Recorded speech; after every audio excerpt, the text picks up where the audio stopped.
À gauche, l'image type de l'entrepreneur français. Homme blanc, 40 ans.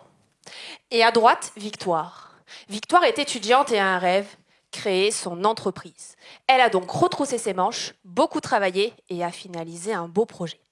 Elle a même son plan d'affaires qu'elle présente cet après-midi à des investisseurs potentiels. Victoire sera bien sûr en concurrence avec d'autres entrepreneurs. Victoire arrive dans la salle de présentation, pose son lourd sac à dos, et là le choc. Mais où sont les femmes? Mais où sont les jeunes?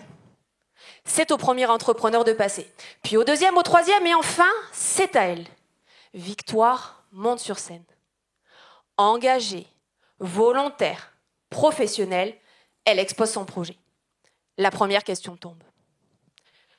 Comment allez-vous faire, mademoiselle, pour éviter d'échouer?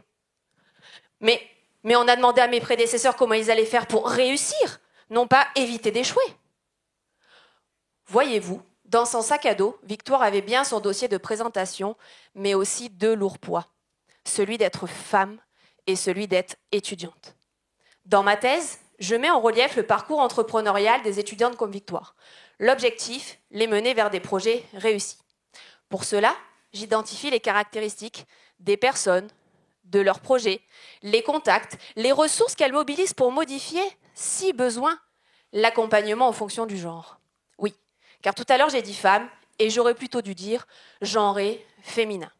Car j'entends certaines personnes se dire « ce n'est quand même pas un utérus qui va empêcher les femmes d'entreprendre ». Et elles ont raison. En revanche, le genre qui va leur être assigné, c'est bien ça qui a un impact sur leur aventure entrepreneuriale. Le genre, c'est une construction sociale. C'est l'attribution de comportements, de rôles, de compétences attendues. C'est ce qui nous fait induire que des entrepreneuses comme Victoire sont moins ambitieuses, moins compétitives, trop douces, bref, tout le contraire de ce qui est attendu dans le milieu entrepreneurial. Et c'est pour cela qu'on ne pose pas les mêmes questions dans les jurys. Mais rappelez-vous, Victoire est aussi étudiante. En raison de son jeune âge, elle a peu d'expérience professionnelle.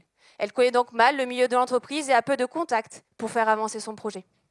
Alors oui, les femmes et les jeunes peuvent travailler sur leur pugnacité, leur croyance en soi, mais même quand elles le font, cela ne suffit pas. Cela n'a pas suffi à Victoire. Ça n'a pas été assez. Mon objectif est donc de remettre en cause tout l'écosystème entrepreneurial pour que Victoire n'ait plus ce lourd sac à dos à porter sur le dos. Ma recherche est importante pour l'économie de notre pays, pour ne pas se priver de potentiel, mais aussi pour une question de justice sociale, pour qu'enfants puissent crier « Victoire !»